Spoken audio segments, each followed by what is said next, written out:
거룩한 주일을 성수하며 감사와 찬미의 예배로 주님 앞에 나오신 여러분들을 주의 이름으로 환영하며 축복합니다.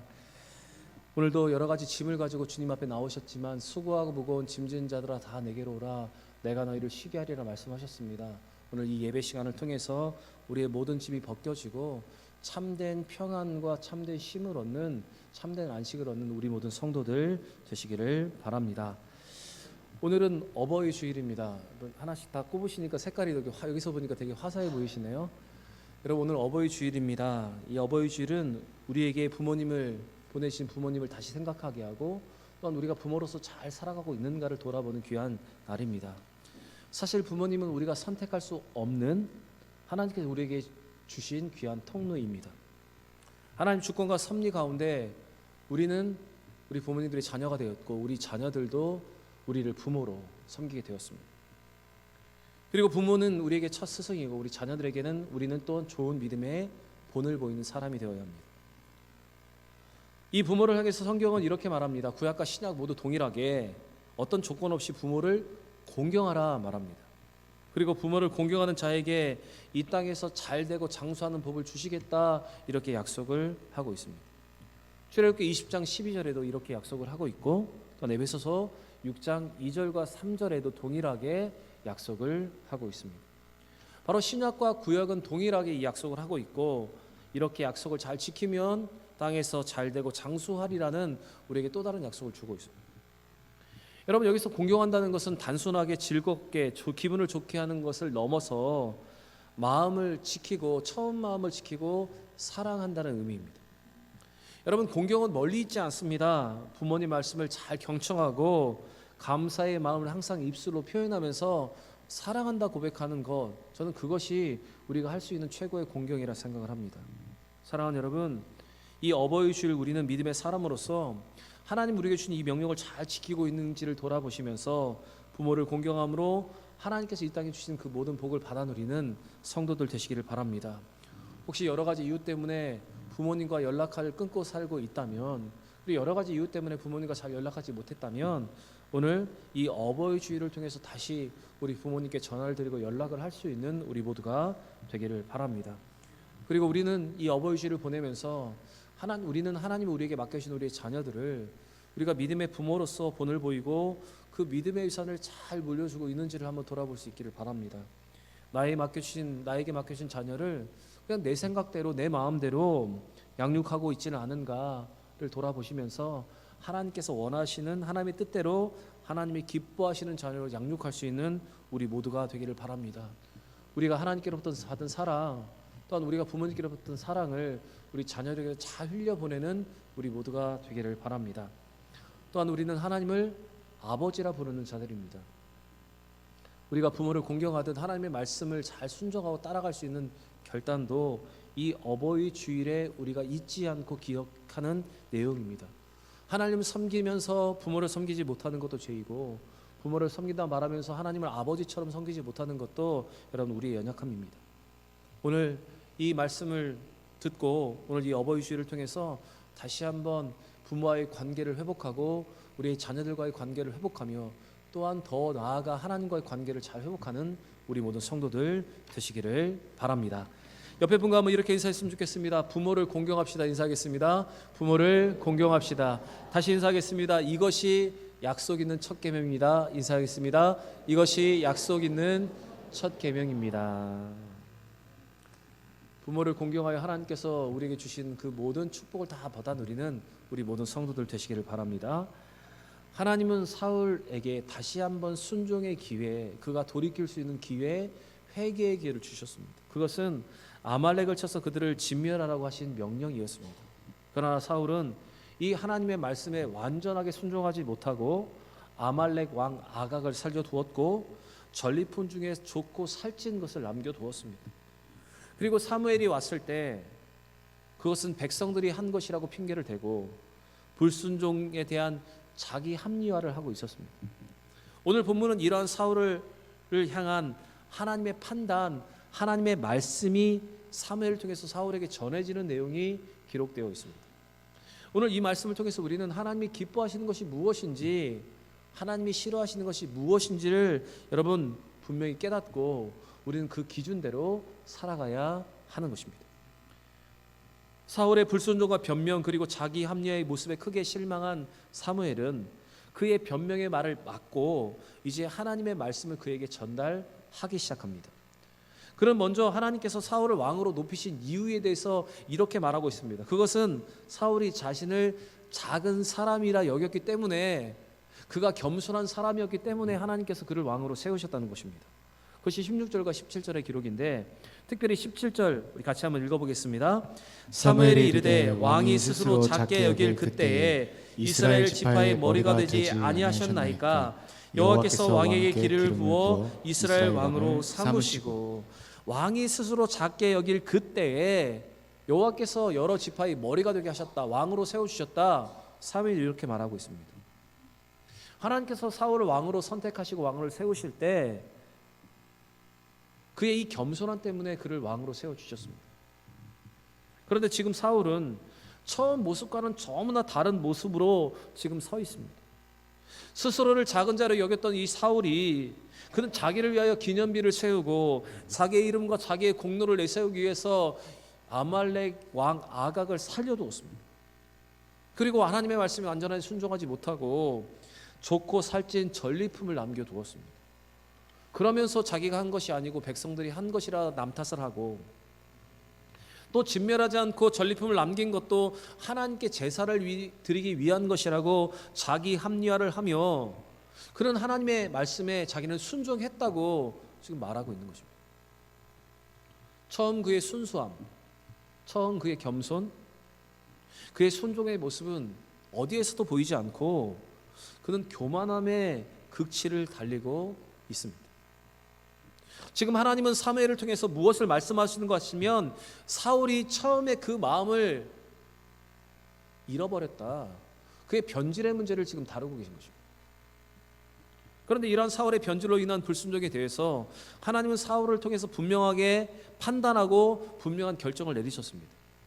이어지는 18절과 19절의 말씀을 보시면, 사무엘은 하나님께서 사울에게 부탁하신 이 아말렉의 진멸의 명령이 아말렉을 향한 하나님의 거룩한 진노를 대신하는 중요한 사명이었다는 사실을 다시 한번 사울에게 환기를 시킵니다. 그리고 하나님의 명령에 왜 그가 순종하지 않고 욕심 때문에 탈취하기만 급급했느냐, 그를 이렇게 책망을 하고 있습니다. 여러분, 지금 사무엘이 하고 있는 이 말씀은 누구의 말입니까? 하나님의 말입니다. 지금 사무엘이 지금 하나님의 그 말씀을 대언하고 있는 것뿐입니다. 분명 하나님은 사울이 하나님의 명령에 순종하지 않았다고 지금 말씀을 하셨습니다. 그의 욕심으로 인해서 진멸의 명령에 순종하지 않고 탈취하기만 급급하였다. 하나님은 지금 그의 죄를 말씀하시고 하나님께서 판단하시는 것입니다. 그런데도 사울은 사무엘이 물었을 때와 똑같은 변명을 늘어놓고 있습니다. 사울은 다시 한번 회개의 기회를 주시는 하나님 앞에 자신은 하나님 앞에 순종하였다고 끝까지 말하며 자기의 승리를 열거하고 있습니다. 그리고 전리품을 남겨둔 것은 내가 한 것이 아니라 백성들이 한 것이라 말하며 책임을 전가하고, 그것도 하나님께 예배를 드리기 위한, 제사를 드리기 위한 예물이었다라고 똑같은 변명을 지금 반복하고 있는 것입니다. 이에 대해서 사무엘은 다시 한번 이 사울을 향해서 이렇게 말합니다. 여러분, 오늘 지금 사울이 하고 있는 변명을 다시 한번 읽어보시기 바랍니다. 20절부터 21절의 말씀 우리 같이 한번 읽어보겠습니다. 사울이 사무엘에게 이르되 나는 실로 여호와의 목소리를 청종하여 여호와께서 보내신 길로 가서 아말렉 왕 아각을 끌어왔고 아말렉 사람들을 진멸하였느니라. 다만 백성이 그 마땅히 멸할 것 중에서 가장 좋은 것으로 길갈에서 당신의 하나님 여호와께 제사라고 양과 소를 끌어왔는지라 하는지라. 여러분, 지금 똑같은 변명을 하고 있습니다. 지난 시간에도 말씀드렸지만 사울은 사무엘이 물었을 때도 똑같은 변명, 똑같은 책임 전가, 똑같이 자기 합리화를 했습니다.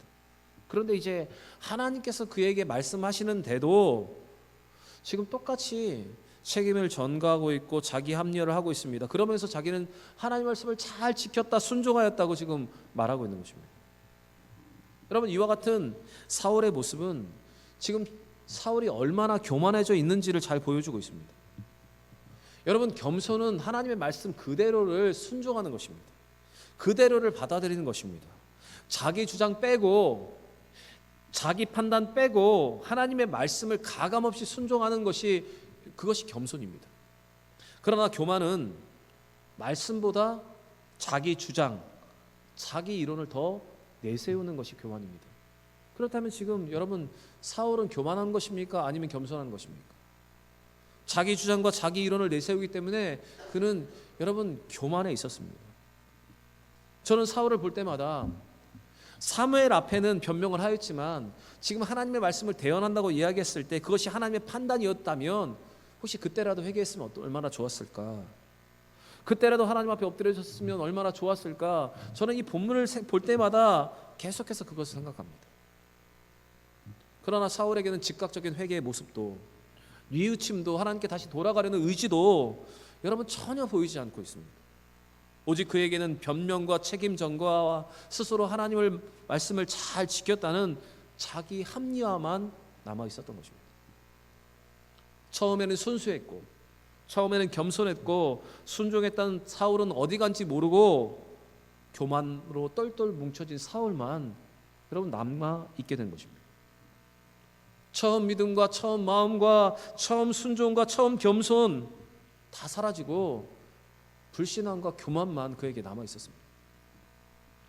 요한계시록 2장의 말씀을 보시면 예수님께서 에베소 교회를 향해서 책망하는 것이 기록되어 있습니다. 주님은 에베소 교회를 향해서 그들이 처음 사랑을 버렸다고 책망하셨습니다. 우리 요한계시록 2장 4절부터 5절의 말씀 같이 한번 읽어보겠습니다. 그러나 너를 책망할 것이 있나니 너희의 처음 사랑을 버렸느니라. 그러므로 어디에서 떨어졌는지를 생각하고 회개하여 처음 행위를 가지라. 만일 그렇지 아니하고 회개하지 아니하면 내가 내게 가서 내 촛대를 그 자리에서 옮기리라. 여러분, 지금 예수님이 환상 가운데 지금 이 에베소 교회를 책망하고 계십니다. 그 책망의 이유가 뭐냐면 그들이 처음 사랑, 처음 행위를 잃어버렸다는 것입니다. 여러분, 처음 사랑이 무엇입니까? 그들의 처음 마음, 처음 감격, 처음 가지고 있었던 그 믿음과 겸손과 순종의 모습을 지금 말하고 있는 것입니다. 에베소 교회가 복음을 처음 받아들였을 때 가졌던 그 순수함과 열정적인 하나님을 향한 사랑, 신앙의 본질을 말하고 있는 것입니다. 그런데 그들은 그것을 버렸습니다. 그래서 주님은 에베소 교회를 향해서 다시 한번 말씀하십니다. 처음 그 행위를 회복하지 아니하면 그 촛대를 그들에게서 옮겨 버리겠다. 이렇게 지금 경고하고 계십니다. 여러분, 사울도 처음에는 그렇지 않았습니다. 그런데 직분을 받고 그 직분을 감당하다 보니 교만이 생기고 불순종했던 것입니다. 에베소 교회도 처음에 그러지 않았습니다. 복음을 받을 때는 순수했고 본질에 충실했습니다. 그런데 시간이 지날수록 그들은 변질되기 시작했던 것입니다. 여러분, 오늘 이 사울의 모습과 에베소 교회의 모습을 보시면서 혹시 이것이 우리의 모습이 아닌가를 한번 돌아볼 수 있기를 바랍니다. 그 처음 사랑과 그 처음 순종과 그 처음 순수함과 그 처음의 겸손, 그 본질을 우리가 잃어버렸다면 여러분, 그 본질을 회복할 수 있는 여러분과 제가 되기를 바랍니다. 특별히 우리 부모님을 향한 처음 마음이 사라져 버렸다면, 우리의 자녀들을 처음 그 태에서 나온 자녀를 안고 품었던 그 마음이 변질됐다면 여러분, 처음 마음으로 돌아가셔서 그 처음 것들을 회복할 수 있는 여러분과 제가 되기를 바랍니다. 그런데 이 21절 말씀에서 제가 여러분과 한 가지 더 살펴보고 싶은 것이 있습니다. 그것은 지금 사울의 신앙 상태가 어떠한가를 우리는 이 말씀을 통해서 볼 수가 있습니다. 21절의 말씀을 보시면 사울이 계속해서 반복하는 실수의 언어, 실수의 말이 있습니다. 그것이 무엇인가 하면 하나님을 자기의 하나님으로 부르지 않고 당신의 하나님 여호와라고 부르고 있는 것입니다. 특별히 21절에 보시면 길갈에서 당신의 하나님 여호와께 제사를 하려고 양과 소를 끌어왔나이다 하는지라. 지금 하나님을 무엇이라 부르고 있습니까? 내 하나님이 아니라 당신의 하나님 여호와.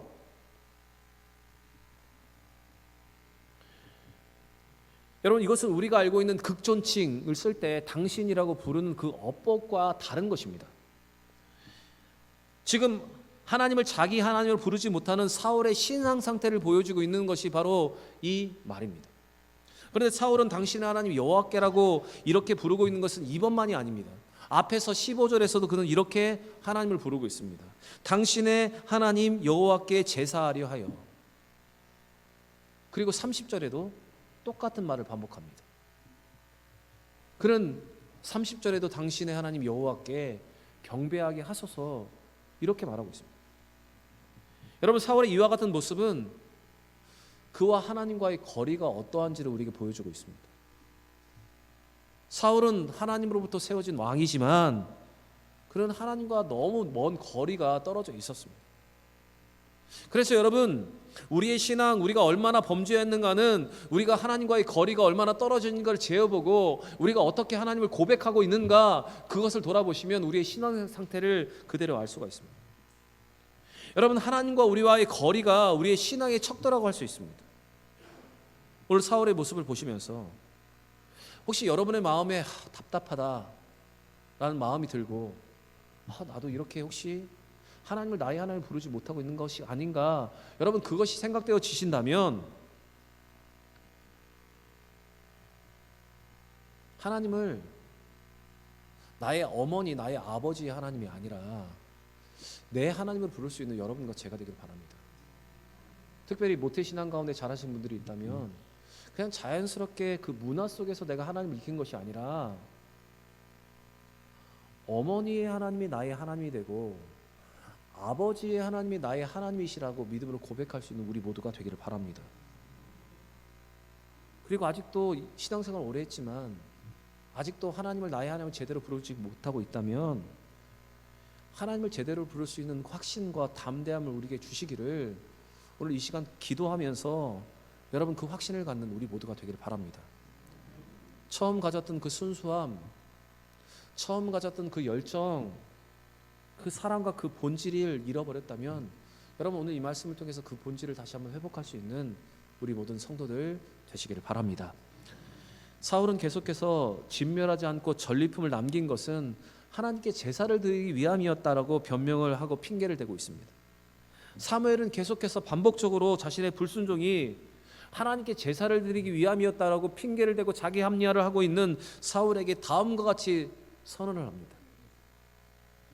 하나님께서 순종을 제사보다 기뻐하신다. 하나님의 말씀을 듣는 것이 수양의 기름보다 낫다. 지금 사무엘이 선언을 하고 있습니다. 우리 22절 말씀 같이 한번 읽어보겠습니다. 사무엘이 이르되 여호와께서 번제와 다른 제사를 그의 목소리를 청종하는 것을 좋아하심같이 좋아하시겠나이까. 순종이 제사보다 낫고 듣는 것이 수양의 기름보다 나으니. 여러분 한번 따라서 해보실까요? 순종이 제사보다 낫고 듣는 것이 수양의 기름보다 낫습니다. 여러분 순종이 뭐보다 낫냐면 제사보다 낫다고 말합니다. 이 말은 순종이 우리가 드릴 수 있는 최고의 제사이고 최고의 예배라고 말하는 것입니다. 그리고 하나님의 말씀을 그대로 듣고 가감하지 않고 그 말씀 그대로 순종하는 것이 우리가 많은 물질을 하나님 앞에 드리고 많은 것을 하나님 앞에 드리는 것보다 더 나은 것이다. 성경 우리에게 이렇게 말합니다. 그리고 이 선언과 함께 사무엘은 또다시 하나님의 기준에 대해서 이렇게 말을 하고 있습니다.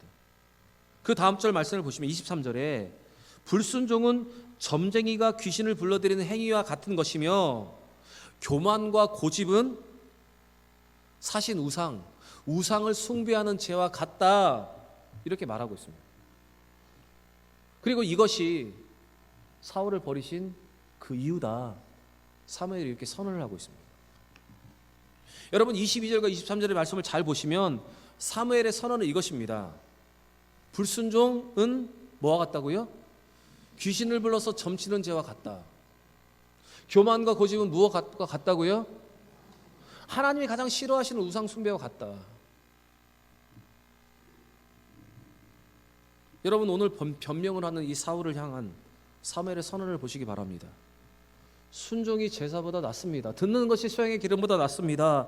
불순종은 귀신을 불러 점치는 죄와 같고 교만과 고집은 우상 숭배하는 죄와 같습니다. 여러분 제 말이 아니라 성경의 기록입니다. 제 말이 아니라 하나님의 기준입니다. 그런데도 우리는 이 불순종에 대해서 과소평가하는 경향이 있습니다. 그러나 분명한 것은 여러분 사울이 왜 버림을 받게 되었는지는 바로 이 불순종 때문이었다는 사실을 여러분 우리는 기억해야 합니다. 우리는 이 말씀에서 불순종을 과소평가하면 어떤 일이 일어나는가 우리는 사울을 통해서 분명히 보았습니다. 하나님께 버림받음을 당할 수 있다. 그래서 여러분 불순종은 큰 대가를 치르게 되는 것입니다. 그런데 오늘 말씀뿐만 아니라 후의 말씀을 잘 살펴보시면 사울의 이 불순종이 어떤 대가를 치르게 되는지 에스더 3장 1절에 이렇게 기록이 되어 있습니다. 사울은 자기 이름을 내기 위해서 아말렉 왕 아각을 살려두었습니다. 이름이 뭐라고요? 아각. 그런데 에스더 3장 1절의 말씀을 보시면 사울이 살려놓은 이 아말렉의 왕 아각의 후손이었던 아각 사람 하만이 이스라엘 전체를 몰살할 계획을 세우고 있습니다. 사울이 살려놓았던 이 아말렉의 왕 아각 때문에 나중에 아각 사람 하만이 이스라엘 전체를 몰살할 뻔한 일이 드러납니다. 물론 하나님께서 모르드게와 에스를 통해서 이 문제를 막아주셨지만 여러분 사울의 불순종으로 말미암아서 이스라엘 전체가 진멸당할 뻔하였다는 것입니다. 그래서 여러분 우리는 이 불순종을 과소평가하지 않아야 합니다. 불순종이야말로 귀신을 불러 점치는 것과 같고 교만과 고집은 하나님이 가장 싫어하시는 우상 숭배와 같다는 사실을 우리는 항상 잊지 않아야 합니다. 그래서 우리가 할 수 있는 순종이야말로 하나님께 드릴 수 있는 가장 좋은 제사입니다. 가장 좋은 예배입니다. 사랑하는 여러분, 불순종을 과소평가하지 않고 하나님께 순종할 수 있는 우리 모두가 되기를 바랍니다. 우리가 할 수 있는 순종은 여러분 우리 부모님에게도 마찬가지입니다. 여러분 우리 부모님이 우리가 드리는 용돈보다 우리가 마음으로 공경하고 그 말씀에 경청하고 순종하는 것 여러분 그것을 어쩌면 더 좋아하십니다. 아닌가요? 봉투가 두툼해야 좋으십니까? 하나님께서 우리가 드리는 기름보다 우리가 드리는 형식적인 예배보다 말씀에 순종하고 그 말씀을 듣는 것을 좋아하시는 것처럼 우리 부모님도 그 말에 경청하고 그 말씀을 따라가는 것 여러분 그것을 기뻐합니다. 여러분 부모님이 이제 나이가 들었다고 무시를 하지 않고 엄마는 그것도 몰라? 아버지는 제발 좀 그렇게 하지 마세요.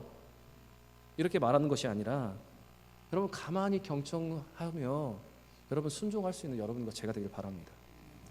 제가 이전에 부목사로 사역을 할 때 70대 이상의 교구를 섬긴 적이 있습니다. 제가 섬겨야 하는 노인들이 70대 이상의 어른들이 230명이었습니다. 그런데 어른들을 섬기는 일이 어려울 것 같은데 여러분 의외로 쉽습니다. 우리 권사님들 반갑게 인사해드리고 옷이 바뀌면 옷이 바뀌셨네요.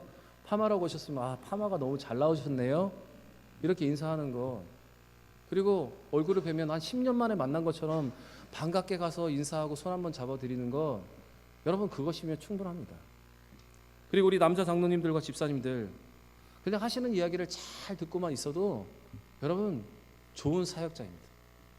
제가 노용교교를 시작한 지 얼마 되지 않았을 때 은퇴하신 장로님 댁에 한번 신방을 간 적이 있습니다. 그때 장로님께서 말씀을 시작하시는데 1930년대부터의 사진과 기념품을 보여주시면서 2000년대까지를 쭉 설명을 하십니다. 한 1시간이 훨씬 넘어간 것 같습니다. 그런데 제가 그 기념품과 사진을 보여주시면서 계속 말씀하실 때 저는 다른 건 한 거 없습니다. 그러셨군요. 고생 많이 하셨겠네요. 잘하셨네요. 제가 이 세 마디만 계속 반복을 했습니다. 그리고 시간이 너무 지나서 마지막에 짧게 말씀을 전하고 기도하며 돌아왔습니다. 그런데 그 후에 이 장로님을 통해서 어떤 소문이 교회에 난 줄 아십니까? 우리 교회에 우리 교구에 정말로 좋은 목사님이 왔다고. 여러분 이 소문이 났습니다. 여러분 무엇 때문에 소문이 났겠습니까? 제가 키고 크고 잘생겨서요? 물론 그것도 있겠지만 그냥 말씀을 잘 들어드린 거 그러셨군요. 힘드셨겠네요. 여러분, 이것만 반복한 것밖에 없습니다.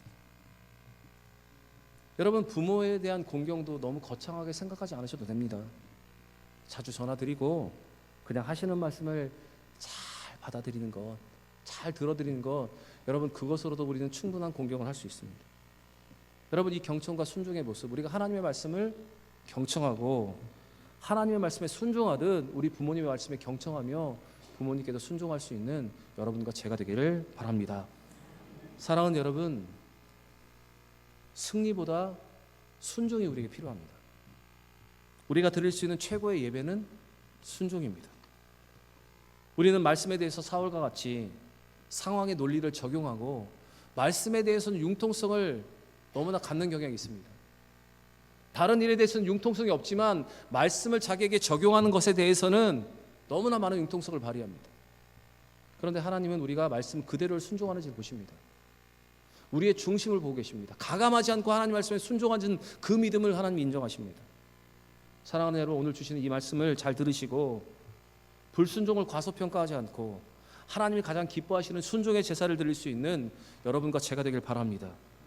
그리고 어버이 주일 우리에게 주시는 이 말씀으로 하나님께 순종하고 하나님의 말씀에 경청하듯 우리 부모님께도 순종하고 경청할 수 있는 우리 모두가 되기를 바랍니다. 잠언 4장 23절에 성경은 이렇게 기록합니다. 모든 지킬 만한 것 중에서 더욱 내 마음을 지키라. 생명의 근원이 이에서 남이라. 저는 이 말씀을 이렇게 적용하고 싶습니다. 우리가 처음 가졌던 마음, 처음 가졌던 그 믿음, 처음 가졌던 그 겸손, 그 본질을 여러분 우리가 잘 간직하면 하나님 이것을 통해서 우리에게 생명을 주시고 우리에게 더 큰 은혜와 능력을 주실 줄 믿습니다. 사랑하는 여러분, 처음 마음 잘 간직하시고 처음 사랑 잘 간직하셔서 하나님께도 우리 부모님에게도 또는 우리 자녀들에게도 그렇게 살아가는 우리 모든 성도들 되시기를 우리 구주 예수 그리스도의 이름으로 간절히 축원합니다.